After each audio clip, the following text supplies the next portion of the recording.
안녕하세요. 특집 HCM 파워 인터뷰, 저는 진행을 맡은 이세라입니다. 반갑습니다, 여러분. 오늘 모실 분은요, 이 20대 이른 나이에 정치에 입문을 해서 정치계의 단맛, 쓴맛, 짠맛, 매운맛까지 두루 맛보신 분입니다. 이분을 소개할 때 이런 표현을 많이 쓰더라고요. 경력직 신입, 중진 같은 초선 의원.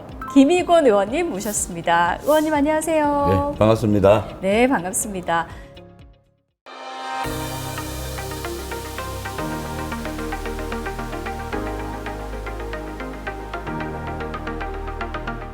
먼저 저희 시청자분들께 인사 한번 부탁드리겠습니다. 시청자 여러분 반갑습니다. 저는 부산 동래구의 국민의힘 국회의원 김희곤입니다. 만나 뵙게 돼서 반갑습니다. 앞서 제가 짧게 소개를 해드렸지만요. 20대 이른 나이에 굉장히 정치에 일찍 입문을 하셨는데 첫 근무지가 무려 청와대였다고 합니다. 예, 처음을 너무 센 곳에서 시작하신 거 아니에요, 의원님? 제가 박관용 전 의장님 선거운동 도와드리러 간 게 인연이 돼가지고요.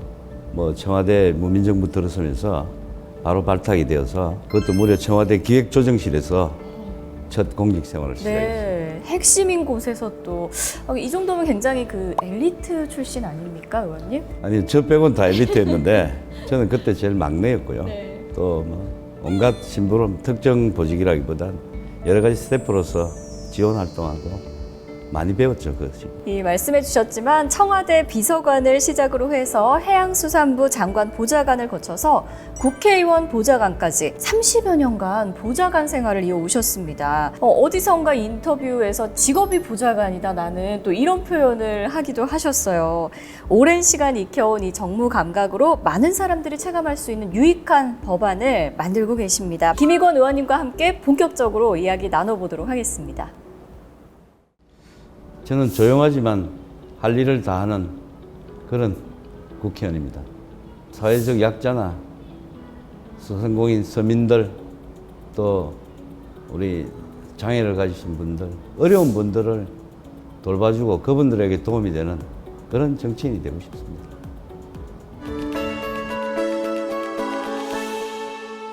네, 김희곤 의원님과 함께하는 이슈 포커스 시작을 해보도록 하겠습니다. 의원님, 사실 이 법안이다, 금융법이다 이렇게 얘기를 하면은 일반 국민분들은 좀 어렵기도 하고 복잡하기도 하고 그래서 관심을 좀 두지 않는 경우도 많이 있거든요. 그렇지만 우리가 또 무심할 수는 없는 우리 생활에 굉장히 필요한 것들이잖아요. 그렇습니다. 2월에 이 김희곤 의원님께서 발의하신 여신 전문 금융법 개정안이 국회 본회의를 통과했습니다. 이 법안 어떤 법안이죠? 무수히 많은 법들이 이제 나오고 또 폐기되고 이렇게 하는 게 현대 사회의 한 단면이고요. 제가 최근에 그 법은 소위 페이퍼리스 법안이라고 쉽게 말하면 종이를 없애자. 지금 우리 모든 관공서의 문서나 이런 것들이 아주 과도한 양의 서면으로 제출할 걸 요구하고 있습니다. 그걸 전자문서로 대체할 수 있는 그런 쪽으로 개정을 했습니다.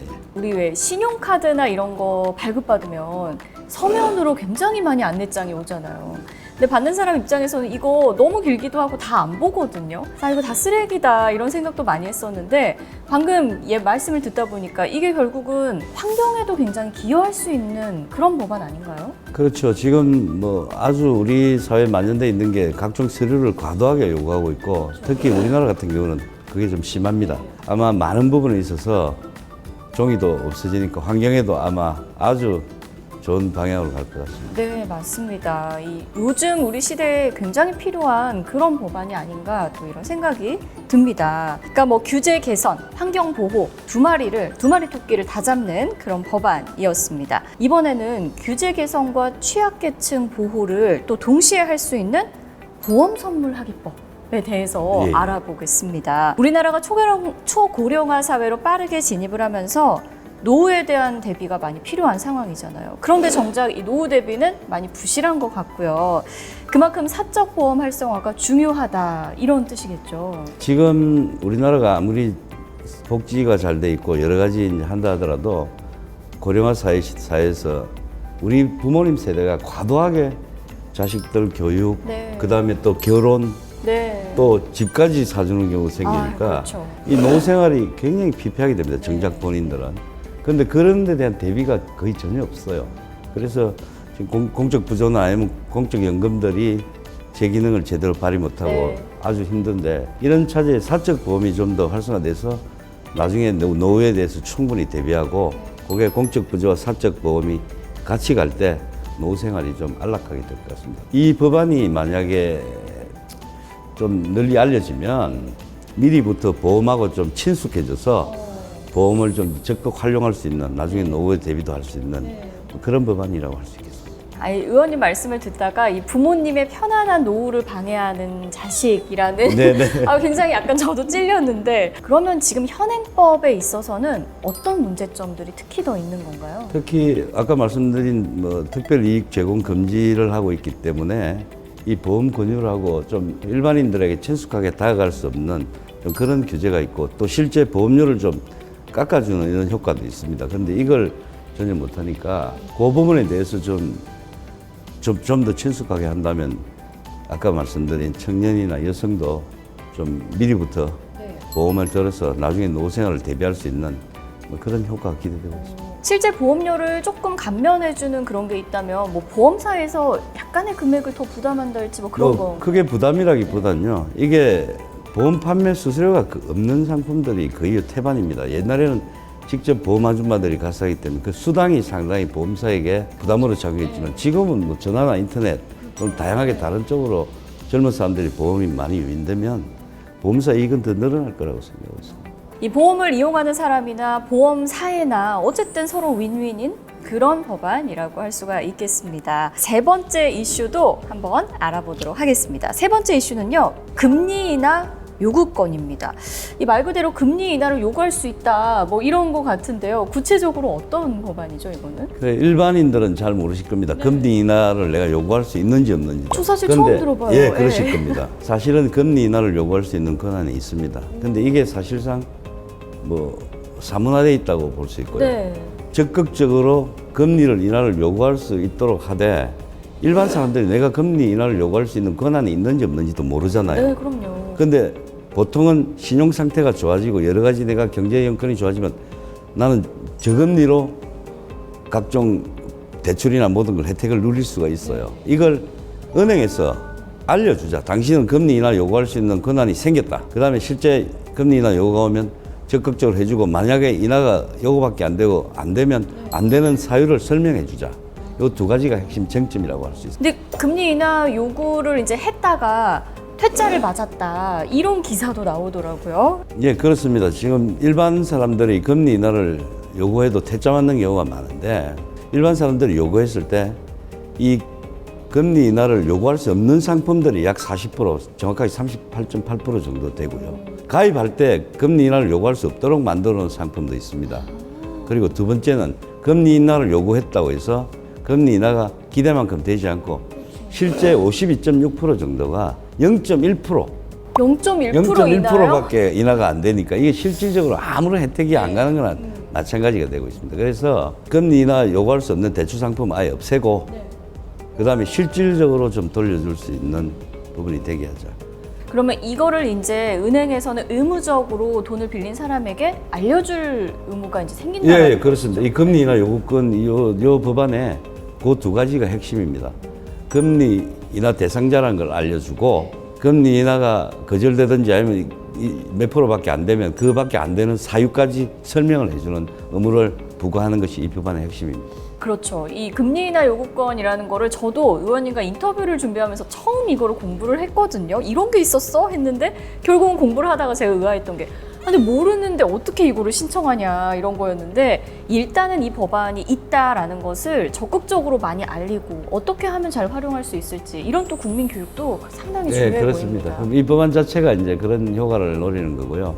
두 번째는 은행에 금융권에 금리 인하 요구권이 있다는 걸 알려주게 하니까 뭐 나는 몰라도 사실은 이 법안이 통과되면 상관이 없죠. 근데 그러면은 저희가 금리 인하를 요구한다고 해도 다 수용되는 것도 아니고 왜 아까 뭐 0.1% 인하 말씀하셨잖아요. 인하된다고 해도 인하율이 굉장히 낮은 거잖아요. 실효성을 높이기 위한 뭔가 해결 방안은 없을까요? 그 부분이 이 법안의 뭐 핵심이라고 할 수 있는데요. 우선은 일반 사람들이 내 금리 상태가 신용 상태가 어떤지를 모르니까 은행권에 강제 의무를 부과했기 때문에 당신은 금리 인하 대상자라는 걸 우선 고지하게 되고요. 그다음에 이 금리도 상당히 좀 차등이 있습니다. 사실 이 부분은 은행권에서 일반 국민들에게 말하지 않는 부분인데요. 금리를 낮춰줄 수 있는 여력이 충분히 있는 사람한테도 소위 미끼 상품을 넣어가지고 뭐 보험 가입하면 몇 프로, 카드 가입하면 몇 프로, 몇 프로 이런 식으로 미끼를 깔고 있습니다. 근데 사실상 이게 그런 미끼로 나가야 될 건 아닙니다. 내 당당한 신용 상태에서 요구할 수 있는 권한이고요. 그런 것들을 적극 확대한다면 뭐 지금 고금리 시대에 상당히 부분에서 금리를 인하할 수 있는 효과가 있어서 국민들 삶에 상당히 도움이 되리라고 생각합니다. 쭉 이야기를 나눠보니까 결국은 이 세 가지 법안들이 다 결과 내용은 달라도 어쨌든 공통점은 시대에 맞지 않는 낡은 것, 옛 것을 개정하고 고치고 바꿔서 우리에게 굉장히 유익한 것으로 되돌려주는 그런 공통점, 그런 효과가 있는 것 같습니다. 앞으로도 좋은 법안 많이 발의해 주시기를 저희가 늘 응원하도록 하겠습니다. 이번에는 의원님의 이야기를 더 많이 들어보기 위해서 마련한 시간입니다. 이 이름하여 김의곤 국회의원 TMI 인물 포커스 시간입니다. 어떤 이야기들이 나올지 저 굉장히 오늘 좀 궁금한데요. 첫 번째입니다. 어떤 이야기가 나올까요? 뚜둥. 보좌관 3대 세습? 요거는 어떤 이야기일까요? 3대 세습? 박관용 의장님이 보좌관 출신입니다. 그다음에 그 보좌관이 박관용 의장님의 보좌관이 이진복 의원입니다. 이진복 의원의 보좌관이 저 김의곤입니다. 네. 이렇게 되다 보니까 보좌관 3대다 뭐 이런 이야기가 많이 나오고 세습이다. 네. 그게 좀 나쁜 의미로 이제 했는데 저한테는 굉장히 도움이 됐습니다. 사실 선거 와중에는. 근데 제가 그때 TV 토론할 때 질문이 와서 제가 바로 답을 했습니다. 박관용 의장님이 동네에서 내리 6선을 하셨습니다. 이진복 의원이 3선을 했습니다. 제 이제 되면 초선이고 10회 동안 약 40년을 동네 구민이 선택한 건데 그러면 동네 구민은 뭐냐? 그건 말이 되지 않는 소리다. 어디 조선시대도 아니고 구민의 선택이고 현명한 선택이었다. 그리고 잘하라는 의미로 받아들이겠다. 그렇게 하고만 세습이 아니라 선택인 것이죠. 그 원픽으로 박관용 전 의장님을 말씀드릴 수 있겠습니다. 저한테는 정치적으로 아버지와 다름없습니다. 많은 교훈도 주셨고 많은 가르침도 주셨고 훌륭한 정치란 그 서민들, 사회적 약자들 눈물을 닦아주는 그런 정치다. 그 말씀이 제일 기억에 남습니다. 두 번째 키워드입니다. 청와대 출근 첫 임무, 대화 소재 발굴? 이건 뭐죠? 네. 약 30년 전이군요. 30 더 됐군요. 91년도, 2년도 이때니까. 부산 촌놈이 서울 가서 그것도 청와대 기조실에 들어가 있습니다. 저희들 업무가 그 대통령을 보좌하는 업무지만 또 비서실장님하고 대통령 두 분이 지시하시는 걸 전 부처에 이제 또 나눠주기도 하고 또 올라오는 걸 우리가 또 실장님을 통해서 대통령께 보고도 하고 이런 점입니다. 우리나라 최고 건보에 있는 대통령하고 비서실장이 첫 대화가 뭐라고 생각하십니까? 뭐 아무래도 정치에 대한 현안 이야기. 그건 아닙니다. 첫 대화에서 아침에 새벽에 만나가지고 각하 오늘 뭐 단오날이라는데 단오에는 옛날에 이런 풍속도 있고 저런 풍속도 있고 오늘은 뭐 먹어야 된다는데 오늘 이런 대화를 먼저 시작합니다. 아무리 건보에서 대한민국의 최고의 두 분이라도 그 대화 소재를 제가 발굴해서 정리하고 쉽게 말하면 오늘의 소사, 오늘은 뭐 노르망디 상륙작전이 있은 날이다. 뭐 이런 것들을 하면 두 분이 자연스럽게 대화를 이끌어낼 수 있는 소재를 만드는 게 제 첫 임무였습니다. 아니 근데 기분이 너무 이상했을 것 같아요. 왜냐하면 내가 어젯밤에 뭐 그새 열심히 발굴한 이런 소재로 대한민국 최고의 권력자 두 분이 대화를 시작하다니. 그렇습니다. 기분이, 굉장히 제 어린 나이에 뿌듯하고 그렇죠. 보람도 있었고 네. 별일 아닌 것 같지만 그게 굉장히 중요했습니다.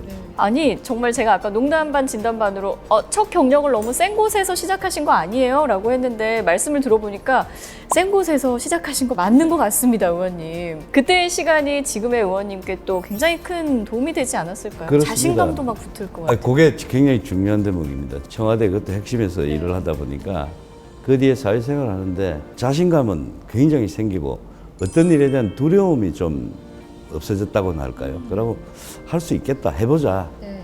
뭐 이런 점에서는 굉장히 저한테 평생을 살아가는데 도움이 됐습니다. 이런 대화 소재는 그럼 어디서 발굴을 하셨던 거예요? 뭐 다양하게 책도 네. 보고 신문 기사도 스크랩하고 네. 뭐 가장 기본은 오늘의 소사, 뭐 외국에서 어떤 일이 있었고 한국에 어떤 일이 있었고 뭐 이런 것들 그런 것들을 통해서 아이디어를 내서 이제 다양하게 조사를 하고 해서 한두 장짜리로 또 축약을 해야 되죠. 세 번째 TMI 이슈 포커스, 인물 포커스도 뽑아보도록 하겠습니다. 짠! 리더십은 곧 세븐십?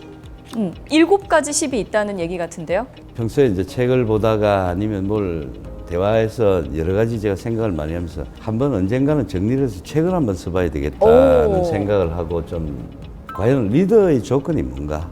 리더십이란 뭔가? 처음에는 한 5가지 정도 시작했는데 6가지, 7가지, 8가지, 9가지까지 지금 늘고 있습니다. 9가지요? 여기 세븐십이라고 되어 있지만. 벌써 나인십이 그럼 된 것 같은데요. 아니 네. 세븐십으로 정리하는 게 옳습니다. 네. 어떤 것들이 있는지 좀 간략히 말씀을 좀 해주시죠. 첫째는 오너십이라고 제가 정리했습니다. 오너십. 네, 쉽게 말하면 주인 정신입니다. 네.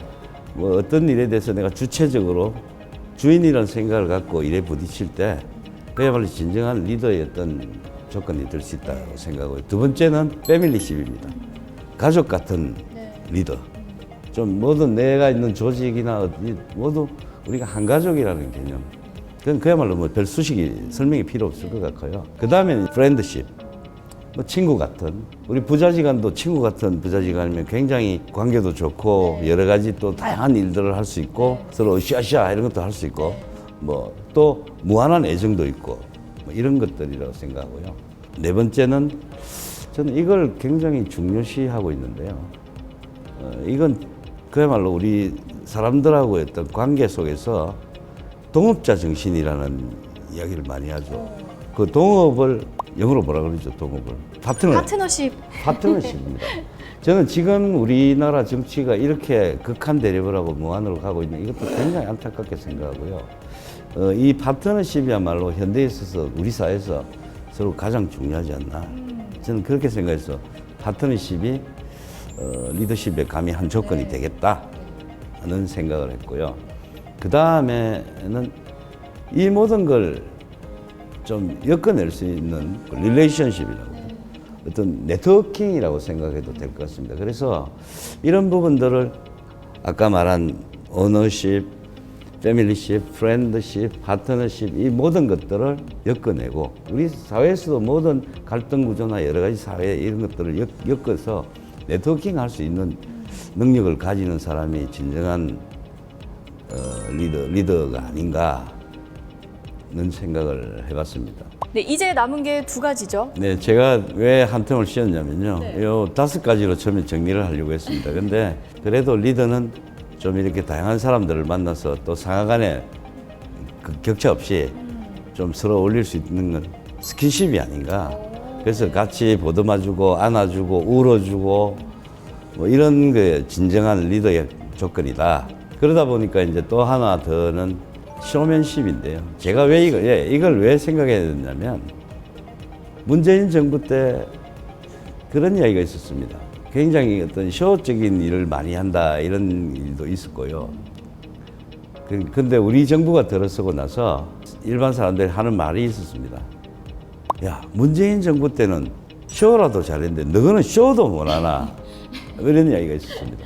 그 말을 듣고 진짜 리더는 국민들에게 쇼도 좀 보여줘야 되는구나. 쇼맨십도 리더의 조건으로서는 꼭 필요하지 않나. 그런 의미에서 제가 7가지를 정리했습니다. 그 뒤에 한 2가지 더 있는데 그건 다음 기회에 말씀드리겠습니다. 2가지도 또 만드실 거예요, 의원님? 이미 만들어놨습니다. 이미 만들어주셨어요. 알겠습니다. 나인십 될 때 또 한 번 또 예, 모셔야 예, 될 것 그때 같습니다. 불러주십시오. 예. 네 번째 TMI, 인물 포커스 마지막 문장입니다. 짠! 일상 속 카이사르와 공자. 의원님께서 엄청난 독서 광이라는 얘기는 제가 들었어요. 근데 제가 정말 깜짝 놀랐던 게 로마인 이야기 전집이 한 뭐 몇 번, 15권. 그쵸? 이거를 지금 10번을 읽으셨다고. 사실이에요, 의원님? 좀 팩트 체크 좀 하고 싶었어요. 10번을 읽게 된 이유는 네. 뭐 단순합니다. 제가 로마인 이야기를 처음 접한 게 3권인가 4권 나왔을 텐데 그 로마인 이야기가 거의 한 6개월마다 출간이 됐습니다. 그러다 보니까 3권, 1, 2, 3권을 사서 읽고 4권을 기다렸습니다. 4권이 나오면 재빨리 사서 4권을 읽습니다. 앞에 게 가물가물합니다. 그럼 1, 2, 3권을 새로 읽습니다. 이런 식으로 하다 보니까 최소 10번 이상 읽었을 겁니다. 아마. 그리고 또 거기에 4권, 5권이 카이사르 부분인데요. 그 부분은 아마 곱하기 10번 정도는 더 읽었을 겁니다. 이러다 보니까 제가 그 국회 메일 아이디도 카이사르인데요. 카이사르라는 인물에 대해서 제가 반했습니다, 사실은. 그래서 그 부분에 대해서 좀 깊이 연구를 하게 됐죠. 이 마지막 문장이 카이사르와 공자잖아요. 평상시에 이렇게 자주 또 쓰는 그런 문장이나 뭐 아니면 지금 딱 생각나는 그런 글귀가 있으세요? 제가 요즘 좀 생각을 많이 하는 게 하나가 있습니다. 인부지 불온 불역군자호 하는 게 있습니다. 이게 뭐냐면 쉽게 말하면 남이 내를 알아주지 않아도 성내지 않으면 불온, 성내지 않으면 군자라 그랬습니다. 이게 말은 쉽지만 굉장히 어려운 경지입니다. 내를 알아주지 않아서 살인도 일어나는 세상입니다. 무시당한다. 그런데 그 경우에도 내가 성내지 않으면 군자라 그랬습니다. 네, 이렇게 엄청난 독서량과 내공에서 우러나오는 그런 말씀들을 또 많이 해주셨습니다. 김익원 의원님과 함께하는 인물 포커스 TMI 4가지 문장까지 이야기를 나눠봤습니다. 네, 이번에는 지역구 얘기를 좀 나눠보도록 하겠습니다. 제가 이 의원님과 이야기를 나눈 게 벌써 이게 1시간이 가까워지고 있는데 참 신기한 게 그동안 이렇게 부산 분이시지라는 생각을 못했다가 아까 인물 포커스 할 때 누가 내를 알아주지 않아도 라고 말씀을 하시니 맞다, 부산 분이셨지, 이게 확 느낌이 왔거든요. 부산에서 나고 자란 부산 토박이이십니다. 그만큼 애정도 엄청나실 것 같아요. 지금 뭐 가장 이슈가 되고 있는 이 지역 뉴스 중에 하나가 산업은행 부산 이전이 될 것 같습니다. 어떻게 진행이 되고 있나요, 이거? 1조에 산업은행 본점을 지금은 서울특별시에 둔다 이렇게 돼 있습니다. 그걸 산업은행 본점 소재지를 부산직할시에 둔다. 요거 하나로 바꾸면 되는 법입니다. 아주 간단한 법인데 민주당 측에서 이제 뭐 반대를 하고 있으니까 통과가 안 되고 있죠, 지금. 네, 그러면 이 법안을 통과시키는 데 있어서 의원님의 역할이 있다면 어떤 게 있을까요? 제가 우선 정무위 소속 법안소위위원으로서 이 법은 제가 직접 맡아서 지금 심의를 해야 될 입장이고요. 또 다른 여야 의원들을 설득해서 반드시 통과시켜야 될 부분이고, 그 정무위뿐 아니고 또 원내대표하고 다 이렇게 또 소통도 해야 되고 여러 가지 맡고 있는 게 많습니다. 제가 만약에 부산 시민이라고 한다면 기대감도 굉장히 클 것 같아요. 이 산업은행이 부산으로 이전을 하게 되면 경제적인 효과는? 이게 이제 은행이 하나 단순히 탁 오는 게 아닙니다. 이 산업은행인 건 이 우리나라 산업을 키우기 위해서 산업은행이 자금을 마련해서 거기에 지원해주고 계속적으로 또 관리하고 하는 이런 정책 자금입니다. 쉽게 말하면. 이걸 부산에서 가져오면 부산뿐 아니고 부울경이 지금 우리나라 중후장대 산업에 다 기본적인 축들이 다 있습니다. 울산, 경남, 부산 이런 쪽에.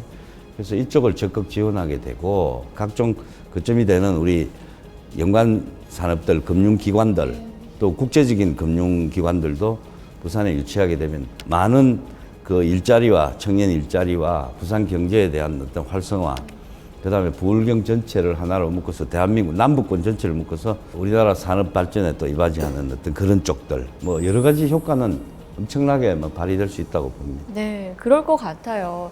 아까 이 행정 절차는 착착착착 진행이 되고 있다라고 또 말씀을 해주셨는데, 그러면 올해 말까지 이런 행정 절차가 어느 정도 좀 어느 정도 마무리되는 될까요? 걸로 지금 정리가 되고 있고요. 이게 이제 지방시대위원회라고 있습니다. 여기에 승인도 받아야 되고 또 거기서 다 정리되고 국토부 고시도 다 이제 마치고 하면 불가역적으로 좀 진행을 하자. 저는 이렇게 생각하고 그 진행이 차근차근 잘 되고 있다고 말씀드립니다. 네, 이 민주당의 또 협조도 이끌어내기 위해서는 의원님의 역할이 굉장히 커 보입니다. 네.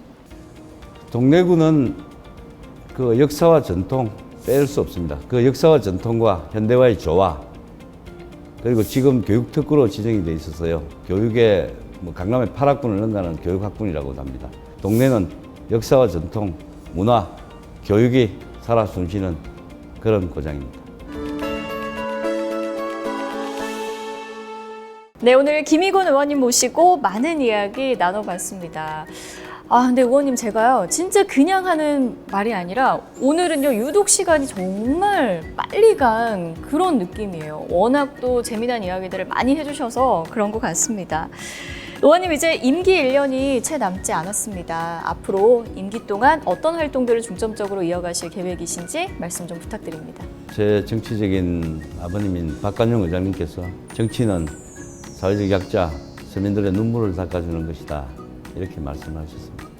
그 말씀대로 저는 소외계층, 사회적 약자, 서민들, 중소상공인들 이분들의 눈물을 닦아줄 수 있는 정치를 계속하겠습니다. 특히나 우리 동래구 구민들 여러분들께 제가 더욱더 동래 구민들이 행복하신 그날까지 열심히 하겠다는 약속드리겠습니다.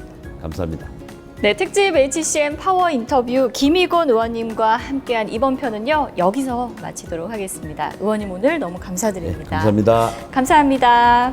감사합니다.